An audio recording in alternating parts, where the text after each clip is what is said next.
હાલ બેન હાલ આપણે ફ્લેટ બુક કરી લઈએ રે. ફ્લેટ બુક કરશું ને એટલે મારા લગ્ન થઈ જાય, મારે ઉપાધિ નહીં હવે.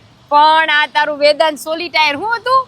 એલા સોલી ટાયર નહીં, સોલી કેર. જે હોય પણ હું એમ કહું છું કાકાએ જ્યાં ફ્લેટ લીધો ન્યા જ લેવો ને બાજુમાં જ લેવો ને એને કરતા સારો ફ્લેટ બનાવવાનો થાય છે. પણ કાકો આપણો કેવો છે, કોક કરે ને એવું કરે. આપણે એ નથી કરવાનું, આપણે ક્યાંય ઠૂઠે નથી ચડવાનું. આપણે છે ને પ્રોજેક્ટ હું જોરદાર કીધું ને ગોતતો હતો ત્યારે હાથમાં આવ્યો. દુખિયાના દરબારથી 300 મીટરના અંતર પર વેદાંત સોલિટેર. હજી તને એમ્યુનિટીઝ બતાવું? હા પણ ગાંડી થઈ જાય. સાંભળ કાકા 2 BHK ફ્લેટ છે હો. આપણો 3 BHK છે બાપો. હે તો આખી જિંદગીની કમાણી આપણે નાખવાની છે આમાં અને બનાવવાનું છે જોરદાર મકાન.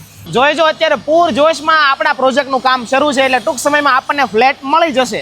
4 જ ટાવરનો પ્રોજેક્ટ છે બરાબર ને? અને હું કહું ફોટો શૂટ ને વિડીયો માટે બાલ્કની કંઈક આવે છે ને હારી મોટી પાછી. અરે મોટા વરાછાના પ્રાઇમ લોકેશન પર આવેલો આ પ્રોજેક્ટ એટલે વેદાંત સોલિટેર. અહીંયા ટોટલી ફ્લેટમાં એક બાલ્કની છે. વાવ તો હું રોજ ફોટો શૂટ કરીશ. પણ સાંભળ પેલી એમ્યુનિટીઝ હોવી જોઈએ બધી પ્રોપર. હાલ બતાવું એમ્યુનિટીઝ. અરે એમ્યુનિટીઝ ની હું વાત કરું ને તો ભવ્ય એન્ટ્રી ગેટ છે, ચિલ્ડ્રન પ્લે એરિયા છે, ગઝીબો છે, મંદિર છે, લિફ્ટ છે, ફાયર સેફટી છે અને આમ જો ડબલ બેઝમેન્ટ પાર્કિંગ છે અને બીજી તો ઘણી બધી અદ્યતન સુવિધાઓ છે અહીંયા. પણ એ બધી વાત સાચી. હું એમ કહું એટલા બધા પૈસા કાઢશું ક્યાંથી આપણે ફ્લેટના? 80% લોન સુવિધા છે. આ સુરત આમ જો તો ખરા કેટલું બધું લોન ઉપર ઊભું છે. તો આપણે થઈ ગયો મારો ભાઈ હોશિયાર. હાલ આપણો ફ્લેટનું ડાઉન પેમેન્ટ દઈ જ દે.